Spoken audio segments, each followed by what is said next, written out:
اب آپ کے سامنے میں دعوت دیتا ہوں اپنے والد کرام جناب علامہ مولانا ضمیر حسن نقوی صاحب کو کہ وہ خطاب فرمائیں، ممبر پر آئیں وہ خطاب، اور ان کے فوراً بعد ذاکر جناب ملک نعیم رضا جامرہ صاحب ذکر محمد بیان فرمائیں گے۔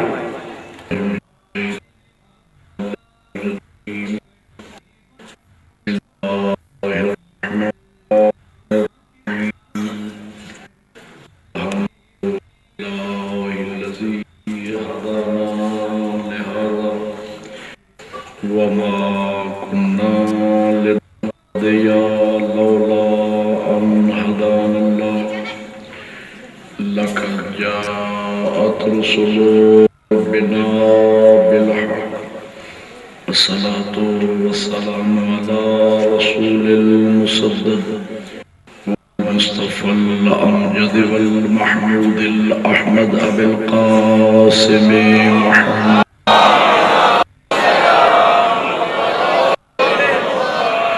أما بعد فقد قال الله تبارك وتعالى في كتابه الأعلى بسم الله الرحمن الرحيم قل إن كنتم تحبون الله فاتبعوني يحببكم الله صلوات پڑھیے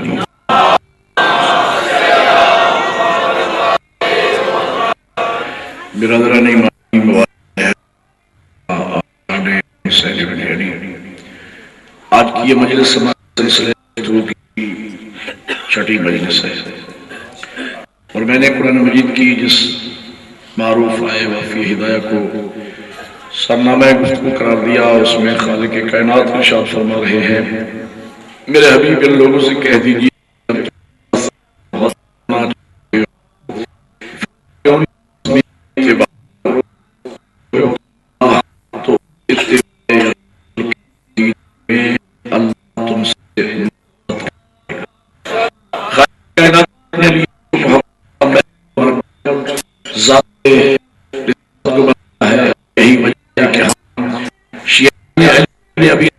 بھی سنت الہی پر عمل کرتے ہوئے اپنے لیے عشق و محبت کعبہ بطول کے بابا کو بنایا۔ مکتب تشیع کی بنیاد اس نقطے پر ہے کہ ہم مانتے ہیں نبی کی وجہ سے مانتے ہیں، جنہیں نہیں مانتے پیغمبر کی وجہ سے نہیں مانتے۔ میں نے گزشتہ مجالس میں عرض کیا کہ اگر دنیا عظمت مصطفیٰ کو سمجھ لیتی، حقیقت محمدیہ کو درک کر لیتی، آج امت میں نہ اختلاف ہوتا، نہ انتشار ہوتا، نہ فرقہ بندی ہوتی، اس لیے کہ جب پہلا محمد سمجھ میں آ جاتا تو 14 کے 14 محمد سمجھ میں آ جاتا۔ مسلمان نبی کو نہ سمجھے۔ کل کی مجلس میں میں نے آپ کے سامنے موسم اسلام کا ذکر کیا، آج میرا دل یہ چاہتا ہے کہ میں آپ کے سامنے موسم اسلام کا ذکر کروں، اس لیے کہ ان دونوں چیزوں کے ذکر کے بغیر ذکر رسالت مکمل نہیں ہوتا ہے۔ موسم اسلام کا نام نامی و اسم گرامی عمران ہے، کنیت حضرت کی ابو طالب۔ ایک سازش کے تحت کنیت کو شہرت دی گئی، نام کو چھایا گیا تاکہ لوگوں کا تبادل ذہن اس طرف نہ جان پائے کہ قرآن مجید میں آنے والی سورہ آل عمران اولاد ابو طالب کے بارے میں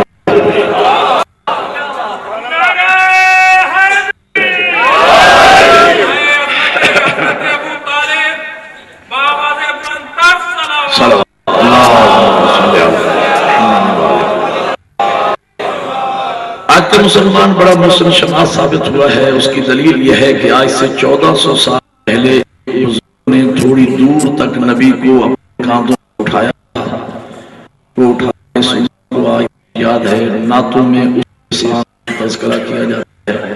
اچھی بات ہے، احسانات یاد کرنے چاہیے، لیکن میں کہتا ہوں کہ اے مسلمان، غیرت سے سوال ہے کہ جس نے تھوڑی دور تک پیغمبر اٹھایا اس کی شان تو قیامت تک کے لیے بڑھ گئی، تو ان کے بارے کیا خیال ہے جنہیں خود محمد نے اٹھایا؟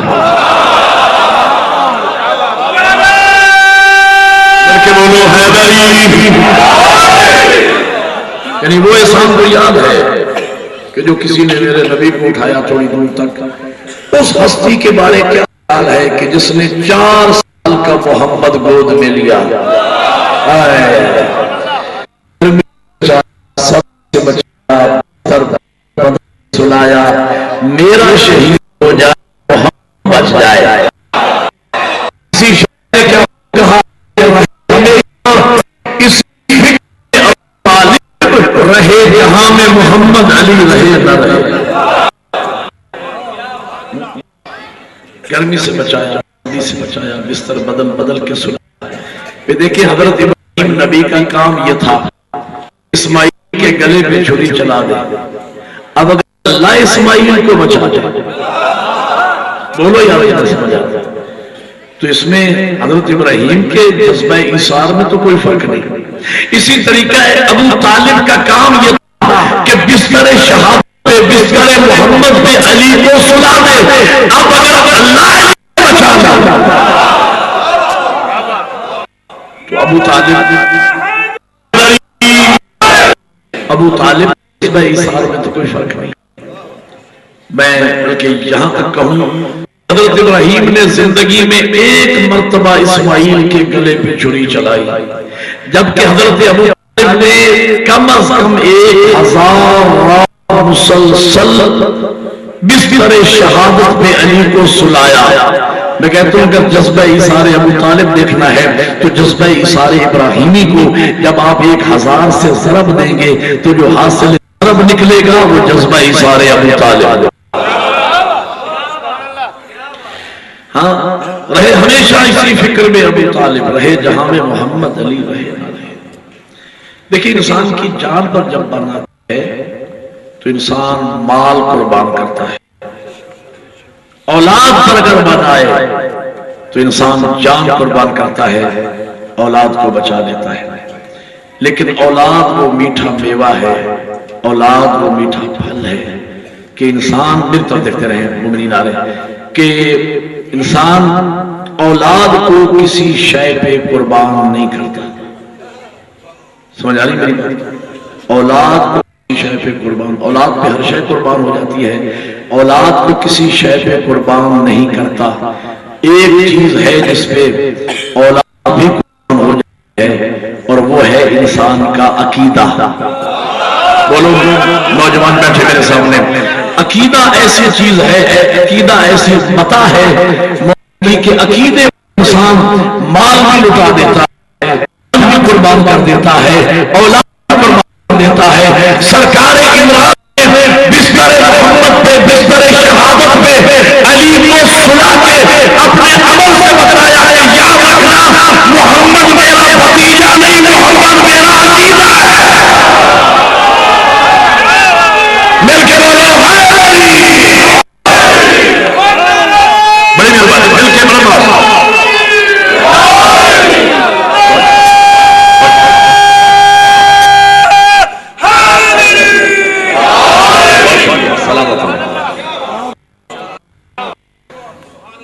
ہاں, مسلمان سب کچھ مانتے ہیں, خدمت کی, گرمی سے بچایا, سردی سے بچایا, سر بدل بدل کے سلایا, پرورش کی, پروان چڑھایا, شادی کی, نکاح پڑھا. میں آ کے اتنا کہتے ہیں کہ کلمہ نہیں پڑھا, کلمہ نہیں. 2 عجیب فیصلے ہیں مسلمانوں کے. فیصلہ تو یہ کیا کہ ابو طالب نے کلمہ نہیں پڑھا تھا. ایک اور فیصلہ بھی ہے تاریخ میں, اور وہ یہ کہ ابو سفیان نے کلمہ پڑھ لیا تھا. کیا بات ہے. ایک فیصلہ یہ کہ ابو طالب نے کلمہ نہیں پڑھا, دوسرا فیصلہ کہ ابو سفیان نے کلمہ. میں کہتا ہوں مسلمانوں بقول تمہارے ابو طالب نے کلمہ نہیں پڑھا اور ابو سفیان نے پڑھ لیا. بقول ابو طالب نے نہ پڑھے, اسلام کو نقصان کیا پہنچا.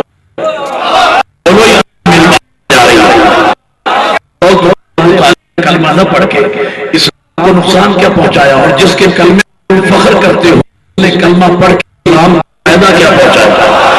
اگر میں کیا دیتا ہوں نتیجہ آپ نے نکالنا ہے. میں کہتا ہوں مسلمانوں بقول تمہارے ابو طالب نے کلمہ نہ پڑھ کے اسلام کو علی جیسا بیٹا تھا، اور بقول آپ کے ابو سفیان نے کلمہ پڑھ کے اسلام کو معاویہ جیسا بیٹا دیا، اور بقول آپ کے ابو طالب نے کلمہ نہ پڑھ کے اسلام کو حسین جیسا پوتا دیا، اور ابو سفیان نے کلمہ پڑھ کے اسلام کو یزید جیسا پوتا دیا۔ اب عقل کی قسمتی پہ پڑھ کے بتا، تجھے اسلام کہاں نظر آتا ہے، کفر کہاں نظر آتا ہے؟ مل کے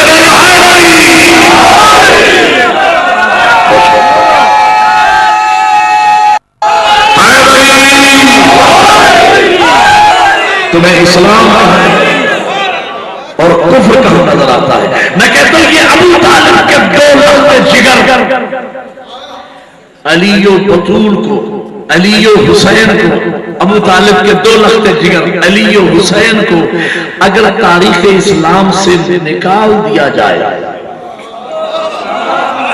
تو مسلمانوں کی تاریخ ایک مردہ لاش کی طرح باقی رہ جائے۔ مادس پیغمبر مسلمانوں کی تاریخ ایک مردہ لاش کی طرح باقی رہ جائے۔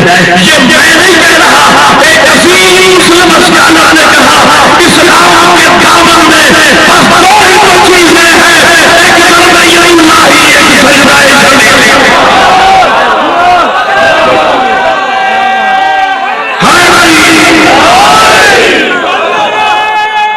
سے ہے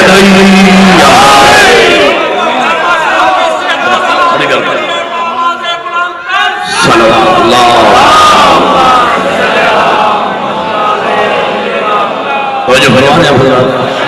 مولانا اسلام کے دامن میں بس دو چیزیں ہیں، ایک ضرب ید اللہ، ایک سجدہ شریف۔ اچھا میرا طالب علم زمانہ تھا، میں لاہور میں پڑھتا تھا، الحمرہ ہال میں یوم علی کے عنوان سے 13 رجب کی مناسبت سے ایک سیمینار ہوا جس میں مولانا کوثر نیازی کی نمائندگی تھی برادران اہل سنت کی طرف سے۔ وہ تشریف لائے پہلے تو سلیح سیکرٹری صاحب نے اعلان کیا کہ اب آپ کے سامنے مولانا کوثر نیازی صاحب مولا علی کی ذات پہ روشنی ڈالیں گے۔ تو نیازی صاحب تشریف لائے اور فرمانے لگے کہ سلیح سیکرٹری صاحب نے اعلان کیا ہے کہ میں مولا علی کی ذات پہ روشنی ڈالوں گا۔ فرماتے ہیں کہ روشنی تو وہاں ڈالی جاتی ہے جہاں پہلے اندھیرا ہو،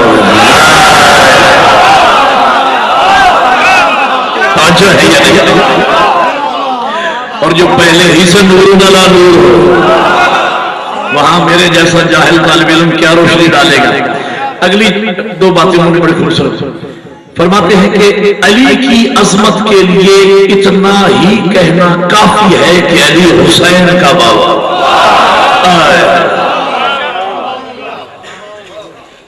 علی حسین کا بابا ہے۔ اچھا میں جو کہ طالب علم تھا، دو باتیں میرے ذہن میں آئی۔ میں نے دل میں سوچا کہ آج مولانا ہمارے ممبر سے یہ کہہ رہے ہیں کہ علی کی عظمت کے لیے اتنا ہی کافی ہے کہ علی حسین کا بابا ہے، تو کاش کبھی اپنے ممبر پہ یہ بھی کہہ دیں کہ امیر شام کے لیے اتنا ہی کافی ہے کہ وہ یزید کا بابا ہے۔ دوسری بات میرے ذہن میں آئی کہ یہاں دیکھو ایک نسبت ہے علی کے ہاں کہ علی حسین کا بابا ہے، علی حسین کا باپ ہے، ایک نسبت ہے، لیکن ابو طالب کے ہاں دو نسبتیں ہیں۔ ابو طالب علی کا باپ بھی ہے، حسین کا دادا بھی ہے۔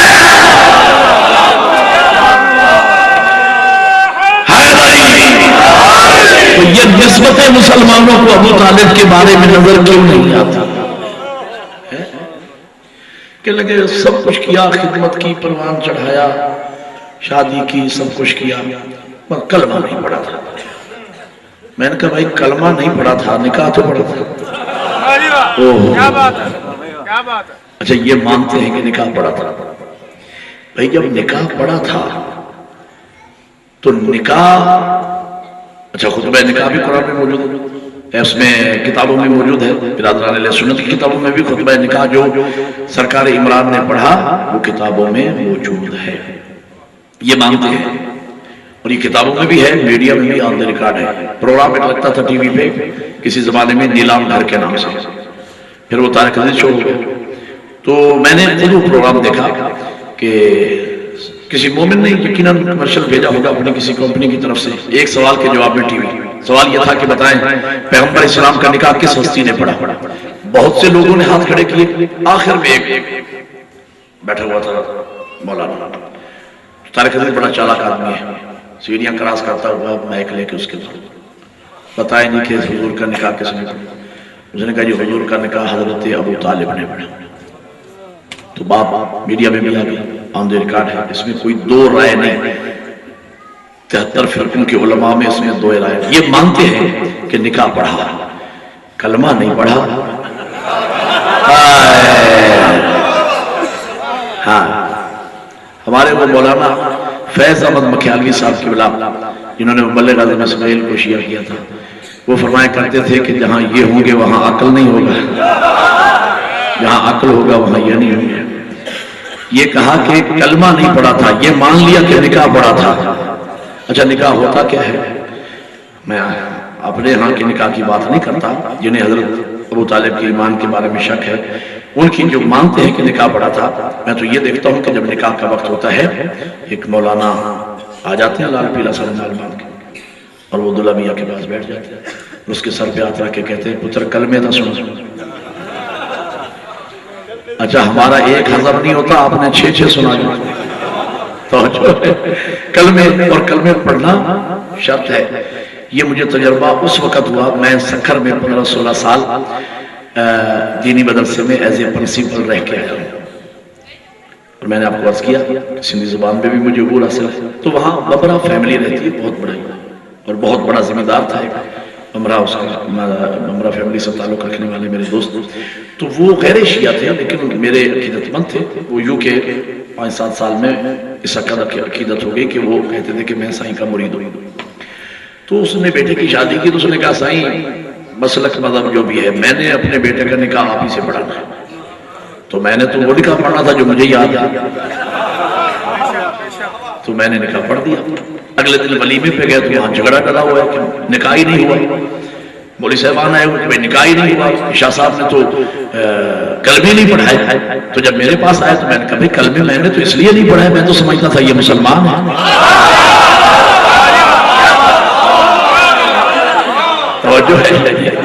تو اب اس دن مجھے اندازہ ہوا کہ کلمے پڑھانا ضروری ہے. تو وہ قول آپ کے کہ ابو طالب نے نکاح پڑھا، تو ابو طالب آئے ہوں گے، بیٹھ گئے ہوں گے نبی کے پاس اور سر پہ ہاتھ رکھ کے کہا ہوگا کہ بیٹا محمد کلمے تو سناؤ.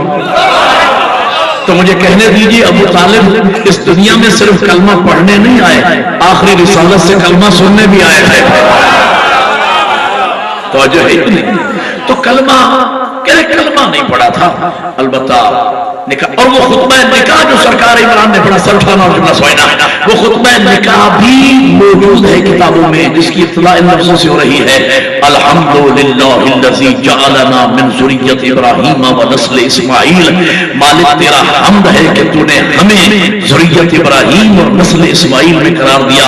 آغاز ہے الحمدللہ سے، لیکن یہ بات یاد رکھیے گا کہ ابھی قرآن نازل نہیں، ابھی قرآن نازل نہیں ہوا تھا. یہ اسلام آنے کے 15 سال پہلے کا واقعہ ہے، ابھی قرآن نازل نہیں ہوا تھا. اور حضرت ابو طالب فرماتے ہیں الحمدللہ. تو اب 2 صورتیں ہیں، یا تو ابو طالب نے فرش زمین پر بیٹھ کر لوہے محفوظ سے قرآن کو پڑھا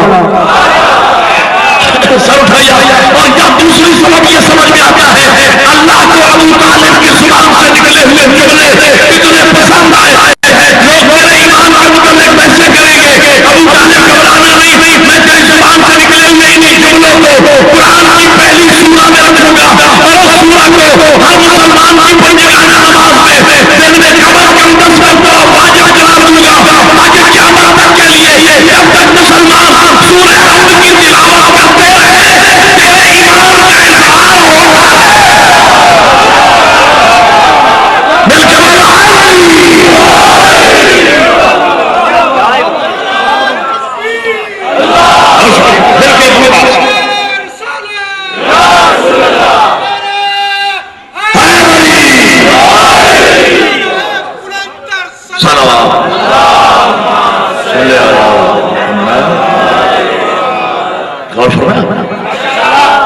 تو کبھی آپ نے غور کیا کہ یہ کس بنیاد پہ ابو طالب کو نعوذ باللہ من ذالک کافر کہا گیا؟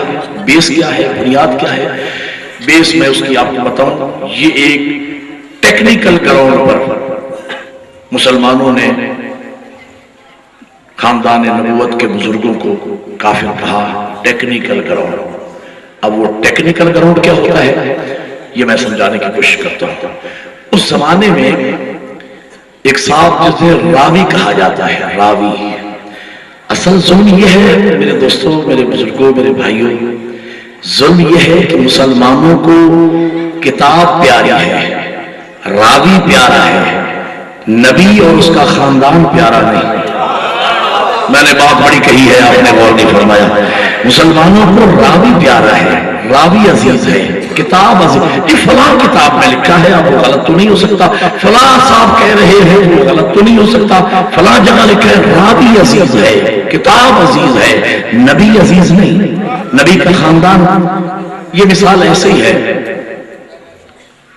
ایک زمانہ تھا جب انگریز کی حکومت تھی، یہاں بڑے صغیر میں انگریز آیا تھا، اس کی حکومت تھی، تو جو بندہ تھوڑی بہت انگریزی سیکھ جاتا تھا تو اسے آسانی سے نوکری مل جاتی تھی۔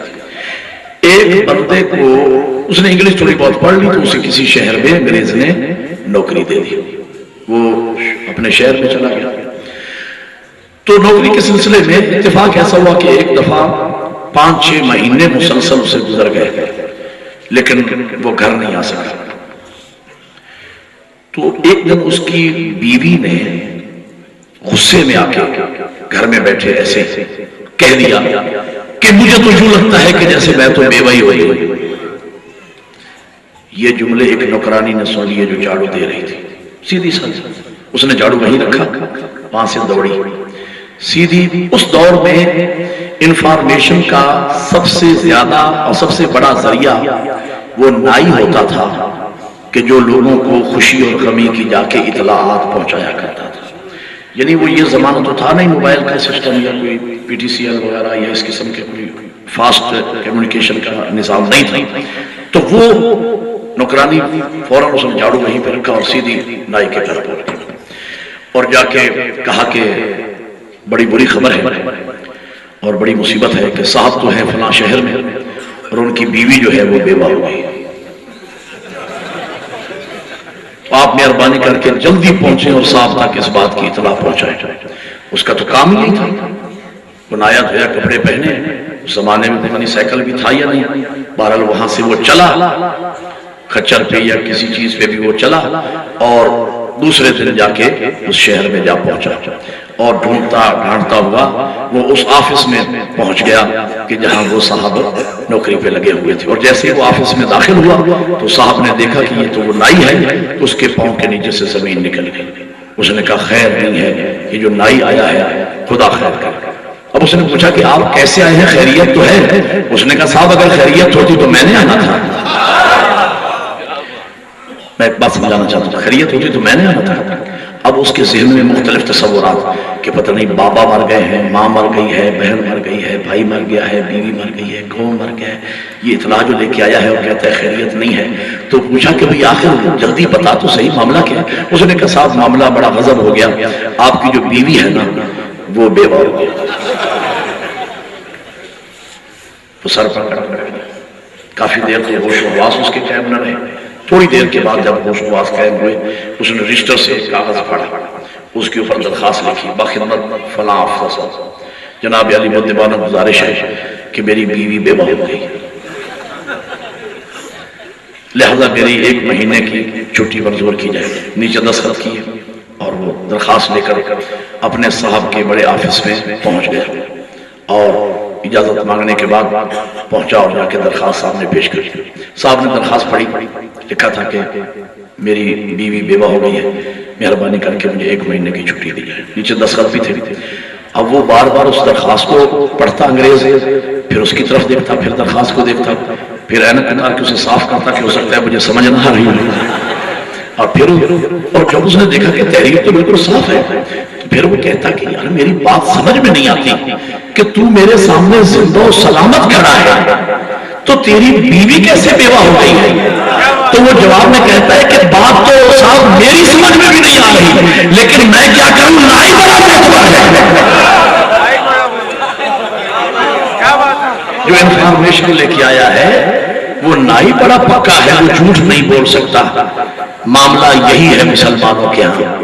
مسلمان کہتے ہیں کہ ہم کیا بات تو ہماری بھی سمجھ میں نہیں آتی. بھئی پالا پوسا پروان چڑھایا, گرمی سے بچایا, سردی سے بچایا, نکاح پڑھا, شادی کی, حفاظت کی, سب کچھ کیا, لیکن کلمہ نہیں پڑھا. بات تو ہماری بھی سمجھ میں نہیں آتی, لیکن راوی بڑا سچا ہے. میری باتیں سمجھ آ رہی ہیں؟ کتاب بڑی معتبر ہے, مسلمانوں کو کتاب پیاری ہے, راوی عزیز ہے, نبی عزیز نہیں. نبی نہ لکھنا جانتے تھے, نہ پڑھنا جانتے تھے. وہ بھائی لکھنا پڑھنا اگر نہیں جانتے تھے تو اتنی بڑی کتاب قرآن جس میں ہر کچھ کو تر کا ذکر ہے, وہ پڑھا کے کیسے گئے؟ کہنے لگے عقل میں تو ہماری بھی نہیں آتی, پر راوی کہہ رہا ہے, کتاب میں لکھا ہے. دیکھیں یہ کیا مصیبت ہے. کہنے کہ جی وہ اس دور میں راوی ہوتا تھا. میں آپ کو وہ ٹیکنیکل گراؤنڈ سمجھاتا ہوں. وہ راوی ہوتا تھا جس کے پاس ایک بڑا رجسٹر ہوتا تھا. جو بھی مسلمان ہوتا وہ اس کا نام رجسٹر میں لکھ لیتا, 2 گواہوں کے نام بھی لکھ لیتا, آگے دستخط اپنے بھی کر دیتا اور اس کے بھی دستخط کروا لیتا کہ یہ فلاں تاریخ کو اتنے گواہوں کی موجودگی میں اس نے اسلام قبول کر لیا ہے, لہذا آج سے یہ مسلمان ہے. پہلے اس کا نام یہ تھا, اب اس کا نام یہ ہے. وہ اس کے پاس رجسٹر تھا. اتفاق یہ ہے کہ اس راوی کے رجسٹر میں ابو طالب کا نام نہیں تھا. تاریخ والوں نے کہہ دیا کہ انہوں نے کلمہ نہیں پڑھا تھا. اس کو میں اور نزدیک آ کے سمجھاؤں, نوجوانوں کو بزرگ بہتر سمجھتے ہیں. مثلا چند سال پہلے ایک ہمارے کرکٹر ہیرو ہیں ملکی قومی ٹیم کے, ان کا نام یوسف یوحنا تھا. چند سال پہلے وہ مسلمان ہو گیا اور اس کا نام محمد یوسف ہو گیا. آپ اگر جائیں محمد یوسف کے پاس, اسے کہیں کہ آپ کے مسلمان ہونے کا کوئی ثبوت, وہ کہے گا ابھی ٹھہرو. 2 منٹ میں جائے گا گھر سے, وہ پوری فائل لے کے آ جائے گا, پورا اسٹامپ پیپر اس کے پاس ہوگا, وہ آپ کو دکھائے گا یہ دیکھو. اس کے اوپر تاریخ لکھی ہوئی ہے, تحریر باقاعدہ ہے کہ میں نے بلا جبر و اکرا اتنے گواہان کی موجودگی میں کلمہ شہادتین جاری کیا, میں مسلمان ہو گیا. نیچے قاری صاحب کے بھی دستخط ہے, حافظ صاحب کے بھی, 2 گواہوں کے بھی, اور اس کے بھی اپنے دس. پہلے میں میرا نام یوسف یوحنا تھا, اب میرا نام اسلام قبول کرنے کے بعد محمد یوسف ہے. یہ اس کے پاس ثبوت موجود ہے. اگر آپ میں سے کوئی شاہد افریدی کے پاس جائے کہ صاحب یوسف محمد یوسف کے پاس تو مسلمان ہونے کا سرٹیفکیٹ ہے, مہربانی کریں آپ بھی اپنی سرٹیفکیٹ ہمیں دکھائیں, تو وہ کہے گا کہ عقل کے اندر میں خاندانی مسلمان ہوں. میری بات سمجھ آ رہی میں خاندانی مسلمان ہوں, میرا باپ مسلمان, میرا دادا مسلمان, میرا پردادا مسلمان, ہم خاندانی مسلمان ہیں. میں فائل اور میں اسٹامپ پیپر آپ کو کہاں لا کے دکھاؤں. یہی معاملہ ہوا جناب عمران کے ساتھ بھی. بھائی باقی جتنے مسلمان تھے کوئی 20 سال بچوں کو پوچھتا رہا, کوئی 20 سال پوچھتا رہا, کوئی 40 سال. اور ابو طالب وہ سرٹیفکیٹ کہاں سے لے کے آتے؟ ابو طالب تو خاندان نبوت سے تعلق رکھتا تھا. ابو طالب کہاں سے لے کے آتے؟ کہنے کے نکاح پڑھایا. جب نکاح پڑھایا سرکار عمران نے, قریب کی آواز آئی, ابو طالب تو نے میرے محبوب کا پڑھایا نکاح, مانگ کیا مانگتا ہے, مانگ کیا مانگتا ہے. ابو طالب نے سوچا کہ اگر میں نے مانگا, میں مانگوں گا اپنے ظرف کے مطابق, اس کریم نے دیا تو وہ دے گا اپنی وسعتوں کے مطابق. کہا مالک جو مرضی ہے دے دے. آخر مرضات اللہ کا باب تھا, جو مرضی. ابو طالب کی زبان سے لفظ مرضی نکلا. کریم کی آواز, اچھا ابو طالب میں آپ کو بھی راضی کرنا چاہتا ہوں, آپ نے میرے محبوب کا پڑھایا, اور خدیجہ کو بھی راضی کرنا چاہتا ہوں. خدیجہ الکبریٰ کا یہی احسان کو کم ہے کہ اس نے میرے محبوب نبی کو رشتے کی پیشکش کی. میں نے کل کی مجلس میں جو جناب خدیجہ پہ پڑھی, میں نے عرض کیا تھا کہ ان کی سہیلی تھی نفیسہ خاتون, کہ جن کے ذریعے سے بی بی نے خود خواہش ظاہر کی حضور تک کہ میں اگر وہ مجھ سے نکاح کرنا پسند کریں تو میں اپنے آپ کو ان کی کنیزی میں دینے کے لیے تیار ہوں. اور یہ قربانی اس لیے دی خدیجہ نے کہ اگر خواستگاری پیغمبر کی طرف سے ہوتی تو لوگ تانا دیتے نبی کو کہ خدیجہ کی دولت کو دیکھ کے شادی کی. اس سے بچایا. کہا خدیجہ کبھی آسان ہے، میں چاہتا ہوں دونوں کو راضی کروں. زیدی صاحب قبلہ کے جملے ہیں، علامہ اظہر حسن زین صاحب قبلہ اللہ ان کے درجات بلند فرماتے ہیں کہ کریم نے فرمایا کہ ابو طالب خدیجہ میرے خزانے میں 2 قیمتی موتی ہیں، ایک موتی کا نام ہے ولایت، ایک موتی کا نام ہے مودت.